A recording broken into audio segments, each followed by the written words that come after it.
कोई ना आवे तो आपके चित्त में चिंता होनी चाहिए कि कोई आया क्यों नहीं। किसी को फोन करके जबरदस्ती टिकट करके बुलाओ, आ जाओ, हमारे घर पर रहो।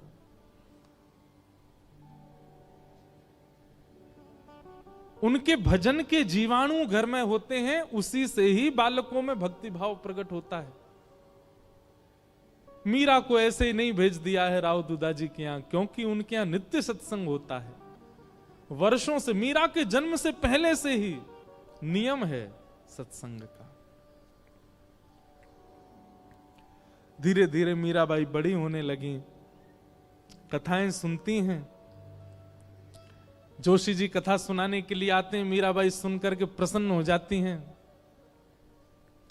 प्रश्न पूछती हैं, ऐसे ऐसे प्रश्न पूछती हैं कि जोशी जी ही स्तब्ध हो जाते हैं। मीराबाई का स्वभाव ऐसा बताया गया कि कोई पूछता कि आप कौन हो, तो मीराबाई अपना परिचय ऐसा नहीं देती कि मेड़ता नरेश महाराज राव दूधा जी की मैं पौत्री हूं, बल्कि अपना परिचय ऐसे देती हैं, परम गौभक्त संत सेवी परम सत्संगी श्री ठाकुर जी राधा माधव की नित्य लीला नित्य सेवा में प्रवीण श्री राव दूधा जी की मैं पौत्री हूं। वो कभी ऐसा परिचय नहीं देती हैं कि इतने बड़े राजा घराने की मैं पुत्री। ये गुण भागवत में लिखा है कि परम भागवत कभी भी अपने उच्च कुल, अपनी जात, अपनी आदि आदि के प्रभाव में नहीं रहता। मीराबाई ऐसी।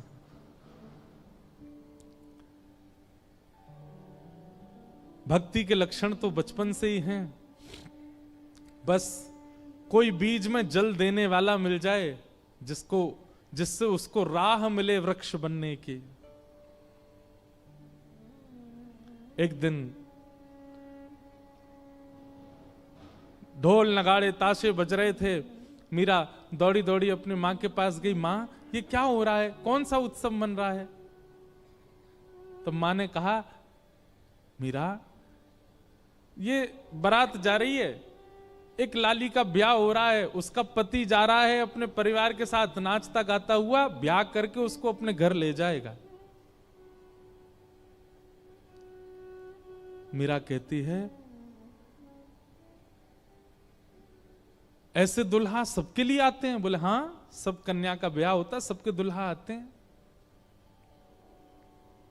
अच्छा, तो मां मेरा भी ब्याह होगा? हां, तेरा भी ब्याह होगा। जैसे तेरे बापू सा हैं, ऐसे ही तू भी ब्याह करेगी और फिर तेरे बालक भी उनको बापू बोलेंगे और तू उनकी मां होगी, तेरा भी ब्याह होगा। मीरा सोच में है और कहती है, मेरे बींद कौन होंगे फिर? मेरा ब्याह किससे होगा? कौन होंगे मेरे बींद? छोटी सी कन्या ऐसे सवाल पूछे तो मां तो उसको मजाक में ले लेती है। अरे मीरा, ये कोई समय है, अभी थोड़ी बड़ी तो हो जा। कभी और कार्य में लगते हैं, कभी और मीरा की तो वो चिंता का विषय हो गया कि मेरे बींद हैं कौन और वो कब आएंगे मुझे लेने। बार बार बस यही पूछती है, मेरा किससे ब्याह होगा, मेरा किससे ब्याह होगा, मेरे बींद कौन है। एक दिन हार के मां ने मीरा को गोद में लिया, पूरे दिन चिल्लाती रहती है, ये तेरे बैठे कमरे में मुरली हाथ में लिए त्रिभंग लली, ये जो स्वरूप है, ये गिरधर, यही है तेरे बींद।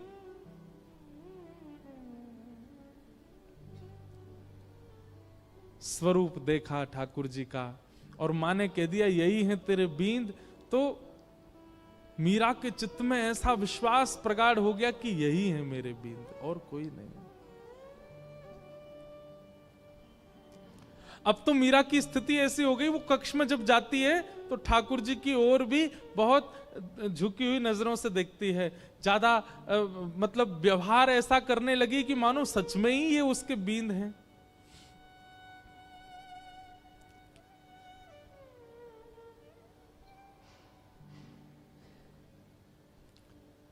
संतों से कथा सुनती है और चित्त में ठाकुर जी के प्रति संबंध का प्रगाढ़ विश्वास कर चुकी मीराबाई धीरे धीरे प्रेम लक्षण भक्ति में प्रकट होने लगी। एक दिन एक संत का आगमन हुआ और वे अपने प्रवचन के समय अपने बगल में ही अपने गिरधर गोपाल को विराजमान करके प्रवचन कर रहे थे। और छोटी सी मीरा, उनको एक ही चीज की प्रतीक्षा होती थी पूरे दिन की, मां मुझे सत्संग में लेके कब जाएगी। और जैसे ही मीराबाई पहुंची, छोटी सी मीरा कथा सुनते सुनते दृष्टि पड़ी बगल में बैठे हुए गिरधर स्वरूप पर, वो गिरधर गोपाल पर।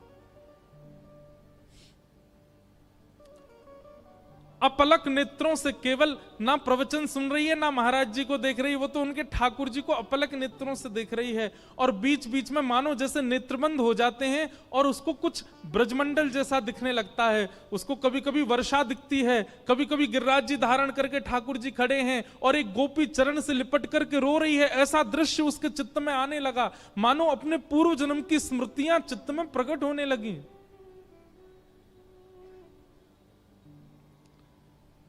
ठाकुर जी ने माधवी से कहा था, एक संत के माध्यम से मैं तेरे पास आऊंगा और मेरी खूब सेवा करना।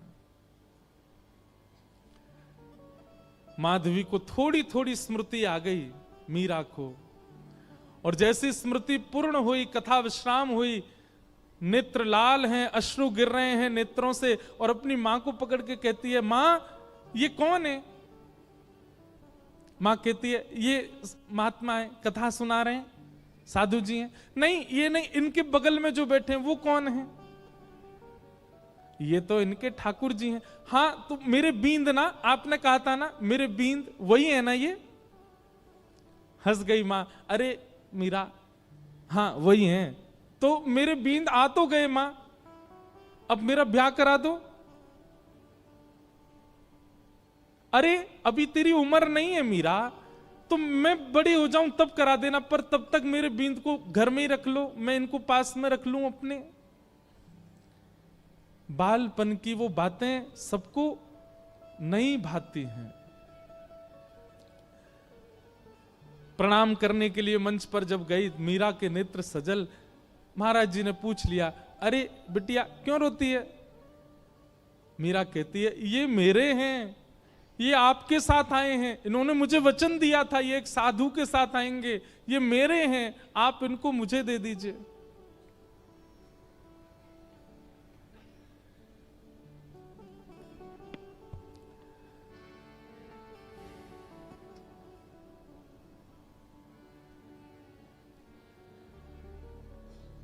ये मेरे हैं।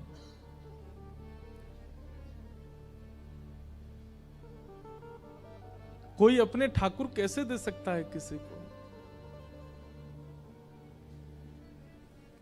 और वो भी पूजा के ठाकुर जी हो तो दिए भी जाएं, लेकिन जिनसे स्नेह प्रेम के लाड़ के ठाकुर जी, वो किसको कैसे मिल जाएंगे? पहले तो छोटी बालिका समझ करके महात्मा हंस गए, लेकिन जब कहने लगी ये तो मेरे हैं, जिद करने लगी, तो महात्मा भी प्रेमी थे, व्याकुल हो गए, अपने ठाकुर जी को हृदय से लगा के तुरंत चले गए वहां से। मीराबाई कहने लगी, संत बुरे नहीं है, माता पिता बुरे नहीं है, आप ही मेरे पास आना नहीं चाहते हो। अरे और कितनी प्रतीक्षा कराओगे? मैं कब से प्रतीक्षा करती हूं, अब आ तो गए हो एक महात्मा के द्वारा, अब आ क्यों नहीं जाते मेरे पास? मां डांटती है, पिताजी डांटते हैं, सब घर के लोग समझाते हैं, पर मीरा की एक अलग जिद है। एकांत में बैठी रहती है, ना खाती है, ना पीती है, ना खेलती है, बस चिंतन करती है और रोती रहती है।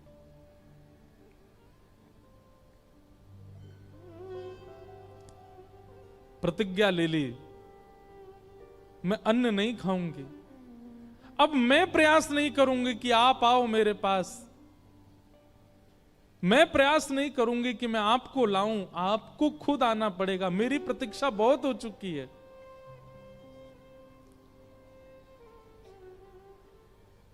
वहां महात्मा ठाकुर जी की सेवा शयन करा करके जैसे शयन में गए, ठाकुर जी उनके स्वप्न में आ गए वो स्वप्न में आकर के बोले, बाबा आपने मेरी खूब सेवा करी, खूब मेरे 56 भोग लगाए, खूब मोकू लाड़ प्यार कियो, खूब मोकू डुलायो, इतनो भाव से मेरी सेवा करी बाबा, पर अब आपकी सेवा पूरी है गई।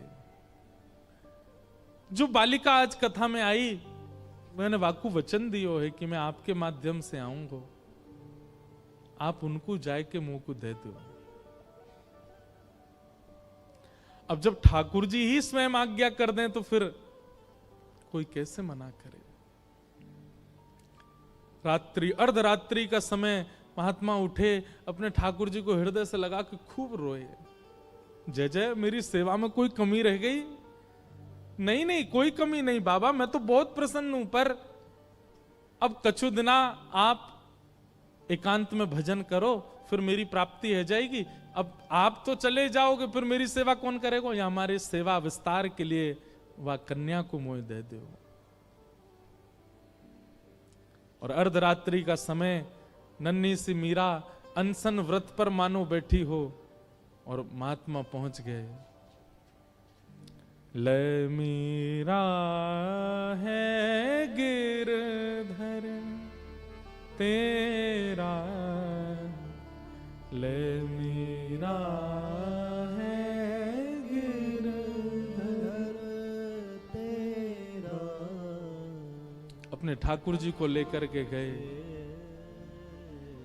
सेवा बड़े भावत करियो, सेवा बड़े भावत करियो, रखियो नने नाने हो, रखियो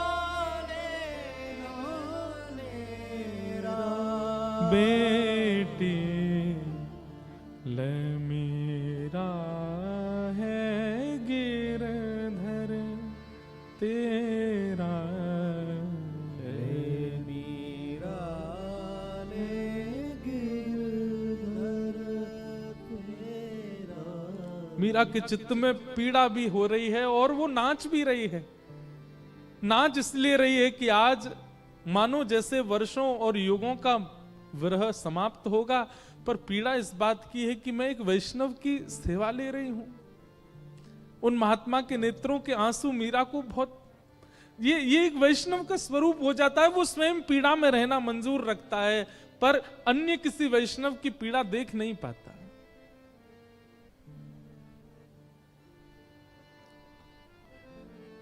सो ही सुहागन प्रिय जाहिरी जै, सोई सुहागन प्रिय जाहिरी जै। तू सुहागन है बेटी, ये पहले मुझसे रीझे थे, मेरे पास आए, लेकिन अब ये तो से रीझ गए हैं। मैं अपनी तरफ से नहीं दे रहा हूं, ठाकुर जी ने आके मुझे आज्ञा दी है कि वो तोते सेवा कराना चाहें। सो ही सुहागन। बंधुओं, इस पंक्ति को नित्य गाया कीजिए। अपने ठाकुर जी को देखते हैं जब मंदिर में विराजमान, आप कितने सौभाग्यशाली हो, ठाकुर जी आपसे सेवा करा रहे हैं। उनके प्रति पाषाण बुद्धि मत रखा कीजिए। आपका कोई तो ऐसा गुण है जिसके कारण ठाकुर जी आप चले जाते हैं बाहर, आप आ जाते हैं कथा, मैं आ जाता हूं कथा करने। हमारे ठाकुर जी कक्ष में बैठे रहेंगे, खड़े रहेंगे, जैसे सुलाओगे